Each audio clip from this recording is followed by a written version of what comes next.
Assalamu alaikum wa rahmatullahi ta'ala wa barakatuh. Bienvenidos a un nuevo episodio de Páginas del Universo. En episodios anteriores hablamos de diferentes aspectos del cuerpo humano, de las dimensiones que hacen único al ser humano, y hablamos de medicina y de cómo los científicos musulmanes fueron pioneros en dicho campo científico. Hoy, inshallah, empezaremos a hablar del reino animal y lo haremos partiendo de algunos animales e insectos que se mencionan en el noble Corán. Al hablar de animales, existe una regla general establecida por el Corán y que afirma que los animales son seres vivos equiparables a los seres humanos. El Corán incluso les da dimensiones humanas a los animales y los personifica en relatos como el del profeta Suleimán, alayhi salam, que la paz sea con él, y su conversación con un ave que es la abubilla o el hudhud en árabe, una especie de pájaro, y también en sus incidentes con la hormiga. Si uno lee el capítulo de An-Naml, el capítulo 31 del Corán, se encuentra con este tipo de relatos, además de otras partes del Corán. Esta regla general que menciona el Corán acerca de los animales es que son comunidades equiparables a los seres humanos y comparables a nuestras comunidades. Allah subhanahu wa ta'ala dice lo siguiente en el Corán, dice: no hay animal que camine sobre la tierra, ni ave que vuele con sus dos alas, que no formen comunidades como vosotros. Ningún detalle hemos descuidado en nuestro decreto. Y lo dice en Surah Al-An'am, Surah Los Animales, versículo 38. La palabra utilizada aquí en este pasaje o en este versículo es la palabra umam, es plural de la palabra umma, una palabra muy conocida por los musulmanes y cuya traducción más frecuente al español es la de comunidad. La aleya o el versículo establece que los animales, con todas sus categorías y sus clases, desde los insectos hasta los mamíferos, son comunidades como la comunidad humana. Uno de los exegetas del Corán más destacados de la historia islámica es Al-Qurtubi, que nació en Córdoba, que es la actual Córdoba. Al-Qurtubi dice al respecto de este pasaje, de esta aleya, algo realmente bonito y sorprendente, teniendo en cuenta que este exegeta del Corán, esta persona, vivió en el siglo XIII. Dice en su libro Al-Jami' li Ahkam al-Qur'an, el pasaje que dice forman comunidades como vosotros significa que son grupos y comunidades como vosotros por el hecho de que Allah los ha creado y se ocupó de su sustento con justicia. Por lo tanto, os es prohibido ser injustos y transgredir contra ellos, es decir, contra los animales. Otro exegeta, At-Tabari, el célebre exegeta e historiador, dice al respecto en su libro Al-Jami' o Jami' al-Bayan, dice que los animales son comunidades como vosotros en tanto y en cuanto el Creador los ha hecho clases diferentes y categorías distinguidas, discernibles, al igual que os podéis discernir entre vosotros, los humanos. Cumple su función, dice At-Tabari, que los animales cumplen su función como vosotros cumplís la vuestra, y se conservan sus actos, tanto aquellos a su favor como en su contra. Todo ello está registrado en la matriz del libro, como dice el versículo al-Kitab, el registro que Allah menciona en el Corán y en el que consta todo. La conclusión que uno obtiene tras ver las interpretaciones de los diferentes exegetas, tanto los que hemos mencionado, los dos que hemos mencionado, el Qurtubi y el Tabari, como los muchos exegetas del Corán, es que la aleya o el versículo que acabamos de ver entra en una cuestión muy significativa, que es el reino animal, y apunta que este reino está dividido en comunidades bien marcadas y bien diferenciadas, comparables a las comunidades humanas. Allah es el creador de estas comunidades y su sustentador. Él les dio vida y Él se las sustrae. Además, los exegetas indican que los animales tienen su propia personalidad, al igual que los humanos tienen la suya, sus propios rasgos psicológicos y sus conductas divergentes. No hay dos animales iguales, sino que tienen diferentes personalidades. Hay animales de cuya personalidad destaca la fidelidad, otros destacan por su deslealtad, algunos son agresivos, otros son más pacíficos, los hay fieles, los hay infieles, los hay interesados, otros son más altruistas, etcétera, etcétera. Hay diferentes personalidades y diferentes rasgos a nivel psicológico, tanto en la comunidad humana como en la comunidad animal. Por lo tanto, el Islam es pionero en establecer este concepto de dignidad casi humana de los animales, y esa dignidad innata de los animales se deriva, o de ella se deriven derechos de los animales que el Corán y la Sunna del Profeta sallallahu alaihi wasallam, que la paz sea con él, nos obligan a respetar. Baste como ejemplo el hecho de que el Profeta, que la paz sea con él, establece en sus dichos o hadices que el destino de una persona, de un ser humano en la vida eterna, puede estar o puede ser subordinado a su trato a un animal en esta vida. Es decir, una persona puede ser condenada y castigada por su maltrato a un animal tanto en esta vida como en la otra. Todos sabemos la historia de la mujer que será condenada al infierno, según el relato del Profeta sallallahu alaihi wasallam, por haber tratado de manera injusta a una gata. Abu Huraira, que Allah esté complacido con él, narró que el mensajero de Allah, sallallahu alaihi wasallam, que la paz sea con él, dijo: una mujer fue castigada a causa de una gata, no le daba de comer ni de beber, ni tampoco le dejaba libre para que se alimentara de los bichos de la tierra, es decir, alimentarse por su propia cuenta. Lo dice tanto en el Bukhari como en Muslim.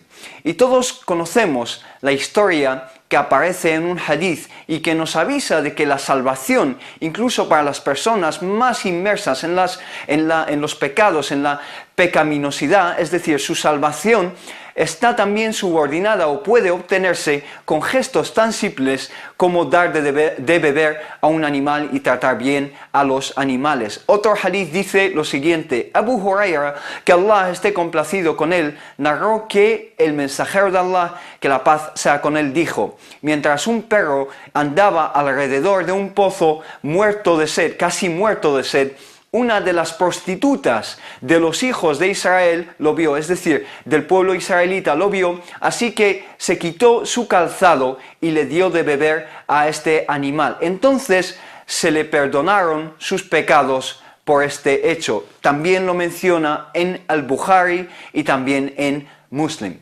De hecho, el profeta Muhammad, que la paz sea con él, establece que nuestra piedad y nuestra misericordia debe ser dirigida a todo ser vivo y no solo a los seres humanos.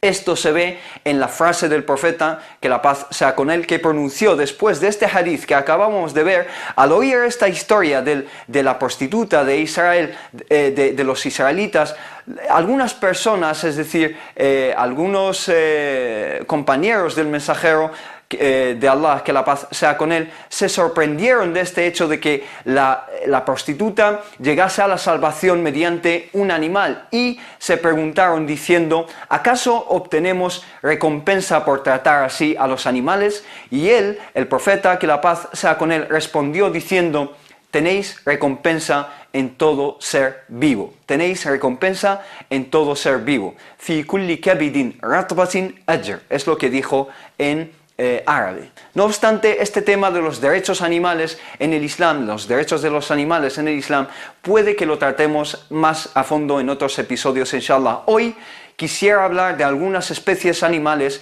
mencionadas en el Corán y hacer algunas reflexiones al respecto de esa mención. Existen capítulos coránicos, capítulos del Corán enteros que llevan nombres de algunos animales e insectos. Por ejemplo, tenemos un nombre genérico que es el An'am, que es el capítulo 6 del Corán, el An'am, que significa animales o específicamente el ganado, y luego tenemos títulos más específicos como el nahl, las abejas, o el naml. El capítulo de las abejas, que es el número 16, y el capítulo de las hormigas, que es el capítulo número 27. ¿Por qué dedica Allah los títulos de dos grandes capítulos del Corán a dos insectos que a simple vista parecen ser insignificantes? De hecho, son dos de los insectos que se han convertido en ejemplos de insignificancia, las abejas siendo un ejemplo de ligereza y las hormigas el ejemplo de la fragilidad y de la debilidad. Pero, pues el primero, porque la abeja es uno de los insectos más fascinantes y productivos de la naturaleza. Lo que más nos impacta es que la abeja es declarada por los científicos como un insecto realmente fascinante y productivo del reino animal y de entre los insectos. Y la segunda especie, la hormiga, es quizá uno de los insectos más importantes para el ser humano y para la naturaleza en general, al ser sus colonias verdaderas plantas de reciclaje y compostaje. Empecemos con las abejas. Dice Allah subhanahu wa ta'ala de ellas en la sura que lleva su nombre, la sura de las abejas, dice lo siguiente. Dice: y tu sustentador ha inspirado a la abeja y le dijo: establece tus viviendas de las montañas y de los árboles y de lo que los hombres construyen para ti a modo de colmenas. Y luego come de toda clase de frutos y sigue con facilidad los caminos señalados para ti por tu sustentador. Y he ahí que de sus vientres sale un brebaje de variados tonos y colores que contiene una cura para los humanos, para los hombres. Ciertamente en todo esto hay en verdad un mensaje para gente que reflexiona. Lo dice en Surat al-Nahl. Empieza este pasaje diciendo: وَأَوْحَى رَبُّكَ إِلَى النَّحْلِ, y tu sustentador ha inspirado a las abejas. Es realmente fascinante que Allah utilice la palabra inspirar o revelar, la palabra auha en árabe, que se puede hablar en este contexto de un animal, de un insecto inspirado por Allah subhanahu wa ta'ala.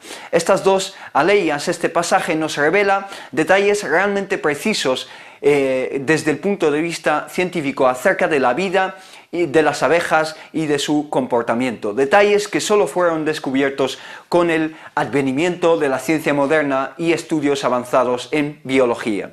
Nos revelan un sistema de vida y un orden divino ante el cual solo nos cabe decir Tabarakallahu ahsanul khaliqin, es decir, alabado sea Allah, el mejor de los creadores. A continuación hablaremos de algunos aspectos que podemos aprender de esta aleya y que fueron confirmados por la ciencia moderna gracias a herramientas tecnológicas muy avanzadas. La palabra abeja en árabe es nahla. El singular es nahla, que es una palabra femenina, aunque el plural en árabe, nahl, no es femenino como en español, sino que el plural es masculino.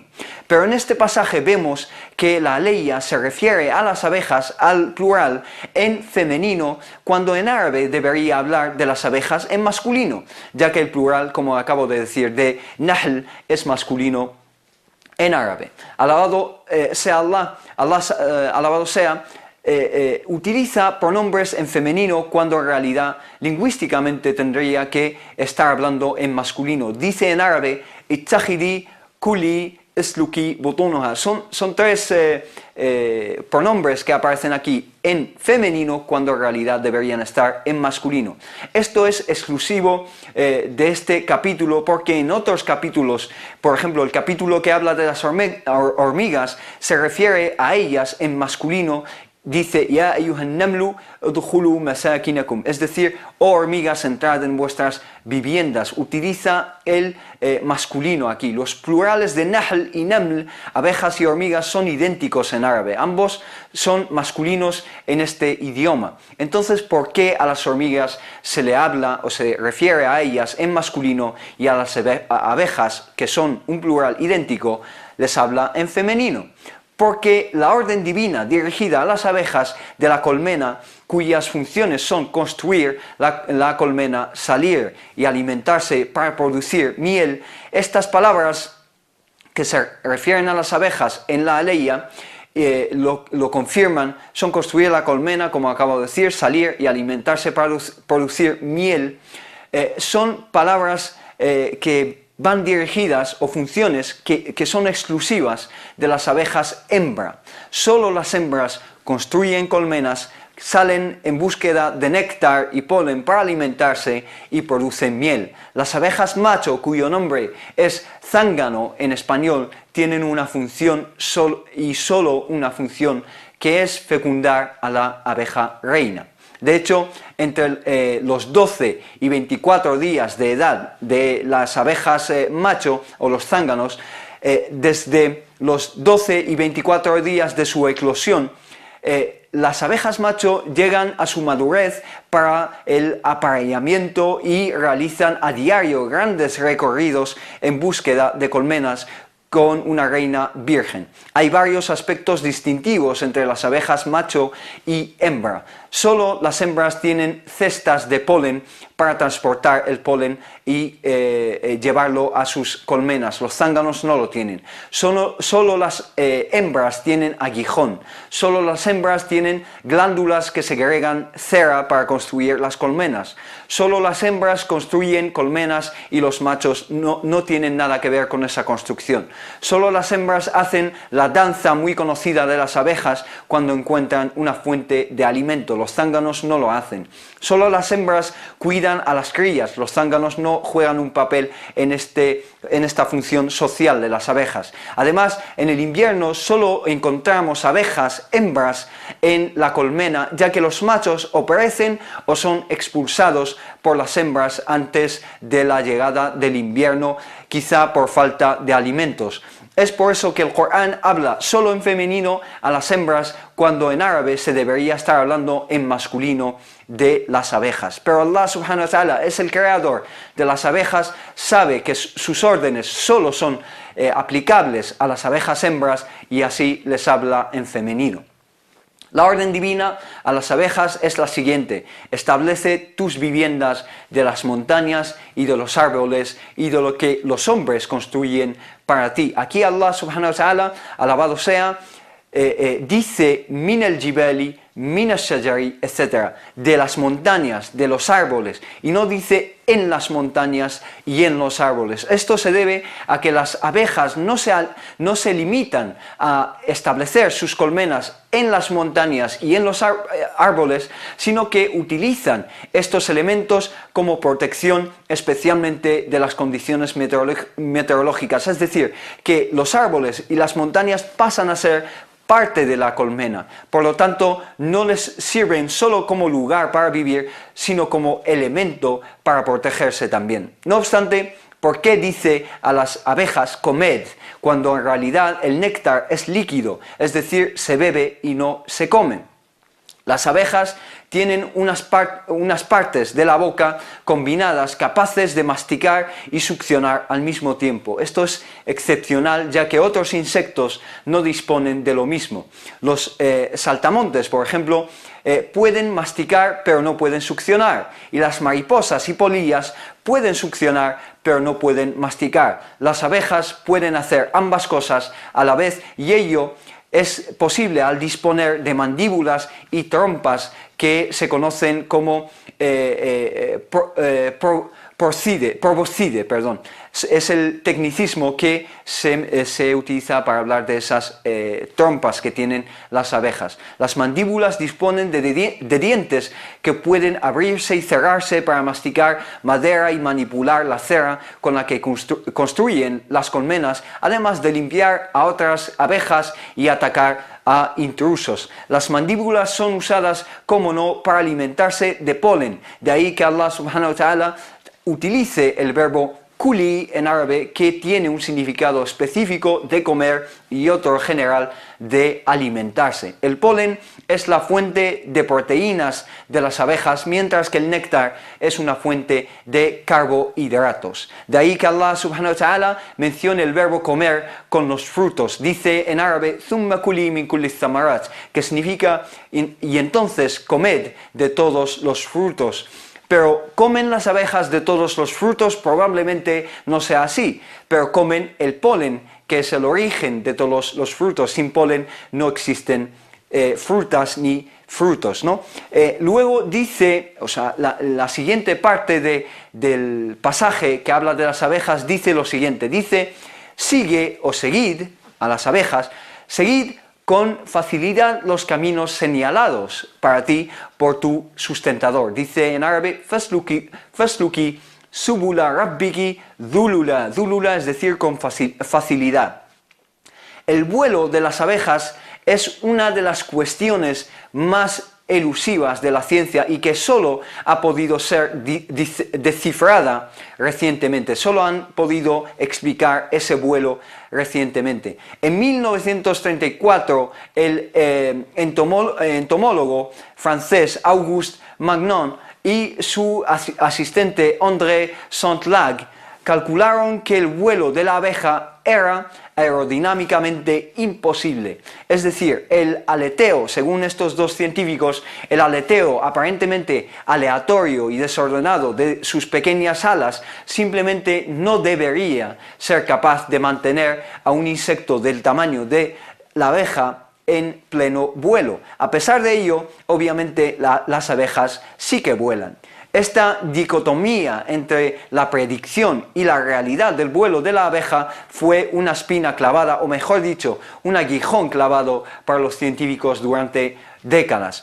Solo en el año 2005, es decir, hace muy pocos años, los expertos en biotecnología de la Caltech, la famosa Universidad de Tecnología de California, y la Universidad de Nevada, han descubierto cómo es capaz la abeja de volar gracias a cámaras digitales de alta velocidad y han podido captar imágenes de las abejas y construyeron un ala de abeja robótica, obviamente a gran escala. Y los resultados de estos estudios y análisis están en la entrega de noviembre del 2005 en la publicación científica americana conocida como Proceedings of the National Academy of Sciences, que en español sería los resultados de la Academia Nacional Americana de Ciencias. Acerca de los resultados del estudio, Michael Dickinson, uno de los expertos participantes de la Universidad de Caltech, dice lo siguiente, dice,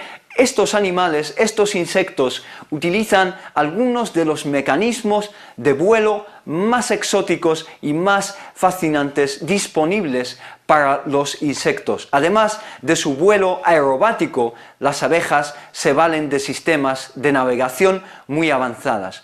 Es decir, las abejas es como circulan por los bosques y por los matorrales como si tuviesen un sistema de navegación GPS, digamos, incluido interiormente. Las abejas usan el sol como punto de referencia para su navegación y comunicación. Los experimentos han demostrado que las abejas tienen una especie de representación interna del movimiento del sol a través del cielo y dichos estudios sugieren que dicha representación del sol es innata, aunque se pule mediante la experiencia.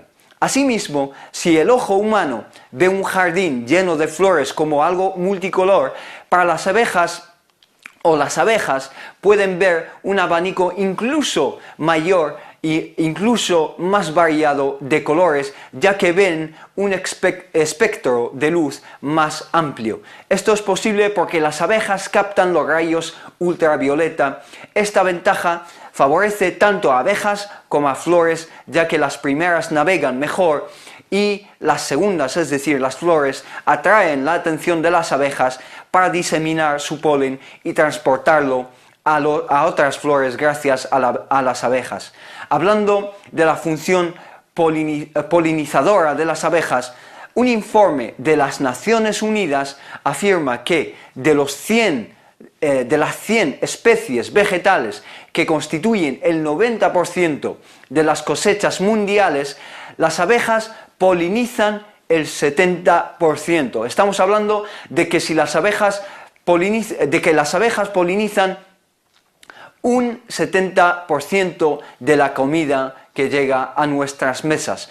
Polinizan entre el 80 y el 90% de manzanas, frutos secos, aguacates, soja, pepinos, cítricos, melocotones, kiwi, fresas, melones, sandías, por mencionar algunas especies que polinizan las abejas. De hecho, las abejas polinizan el 100% de algunos frutos como las almendras, es decir, sin abejas simplemente no hay almendras, las almendras dejarían de existir y de hecho las abejas están desapareciendo, están dejando de existir.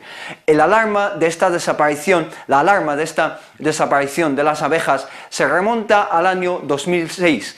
Las abejas parecen abandonar sus colmenas y nunca volver a estas colmenas. Se sospecha que están pereciendo en masa y este problema ya tiene un nombre. El problema de la desaparición de las abejas tiene un nombre y es el trastorno de colapso de colonias, el trastorno de colapso de colonias.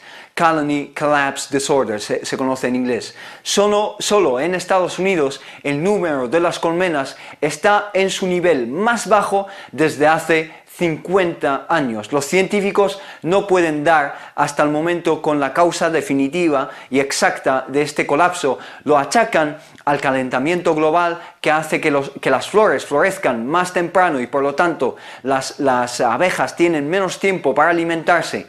Lo achacan al uso de pesticidas que a la vez que erradican pestes matan también a las abejas. De hecho, ya se prohíben varios tipos de pesticidas por este motivo. Lo achacan y hay estudios que lo achacan y lo atribuyen esta desaparición de las abejas a las señales de teléfonos móviles. Dicen que matan a las abejas al desorientarlas mientras se mantiene una llamada, es decir, las señales de teléfonos móviles también están vinculados a esta desaparición. Esto lo asegura, entre otros estudios, un estudio de Daniel Favre, investigador del Instituto Federal de Tecnología de Suiza. Por último, la ley de las abejas dice lo siguiente de ellas, dice: de sus vientres sale un brebaje de variados tonos y colores que contiene una cura para los seres humanos, para los hombres. Con dicho brebaje o líquido se refiere obviamente a la miel, la deliciosa miel. Sería muy difícil hablar de todos los beneficios de la miel, que es un verdadero milagro de la naturaleza. A continuación voy a mencionar 10 beneficios sin entrar en detalles por la escasez de tiempo. Primero, la miel previene el cáncer y las enfermedades cardiovasculares. Contiene flavonoides que son antioxidantes que ayudan a reducir el riesgo de estas enfermedades mortales. Segundo, reduce úlceras y otros trastornos gastrointestinales. Tercero, es un elemento antibacterial y fungicida, es decir, elimina y erradica las bacterias. Cuarto, incrementa el rendimiento de los atletas. Desde la antigüedad muchos atletas se sirven de la miel para incrementar su rendimiento. Quinto, reduce la tos y las irritaciones de la garganta, es decir, son muy conocidos los caramelos que contienen miel y que funcionan muy bien para este tipo de enfermedades. Sexto, regula los niveles de azúcares en la sangre. La miel, incluso al contener azúcares, está regulando también los niveles de azúcares en la sangre al ingerirla. Séptimo, cura heridas y quemaduras. Es porque tiene propiedades antisépticas que protegen estas heridas y estas quemaduras. Octavo, es un probiótico. Algunos tipos de miel contienen grandes cantidades de bacterias beneficiosas, incluidas 4 especies de bacterias conocidas como bifidobacterias, el conocido bifidus, etcétera, etcétera. Esto puede explicarse o puede explicar las propiedades terapéuticas misteriosas casi de la miel y el hecho de que el profeta, el mensajero de Allah, que la paz sea con él, recomendase tomar miel para curar ciertos problemas de digestión, además de otros problemas de salud. 9, hidrata y cuida la piel. 10, mejora el sueño y la relajación, mejora la relajación del cuerpo humano. Y existen muchísimos otros beneficios de la miel que sería muy difícil enumerar en tan pocos minutos. Hay diferentes tipos de mieles con diferentes tipos de propiedades y beneficios, como dice el pasaje coránico: Sharabun mukhtalifun alwanuhu fihi shifa'un linnas, un brebaje de variados tonos y colores que contiene una cura para los seres humanos. El versículo concluye con un llamamiento a la reflexión y a la contemplación y dice: ciertamente en todo esto hay en verdad un mensaje para gente que reflexiona. El Corán menciona estos ejemplos de la naturaleza y estos prodigios de la creación para estimular nuestra reflexión y nuestra perspicacia. No debemos pasar por alto estas señales y estas verdaderas páginas del universo, sino que debemos dejar atrás nuestra ceguera y ver la perfección de la creación de Allah en todos los seres, por muy pequeños e insignificantes que sean. Como veis, un ser tan diminuto como la abeja encierra verdaderos secretos y realidades sin las cuales la humanidad quizá dejaría de existir. Inshallah, en la semana que viene seguiremos con nuevos seres mencionados en el Corán.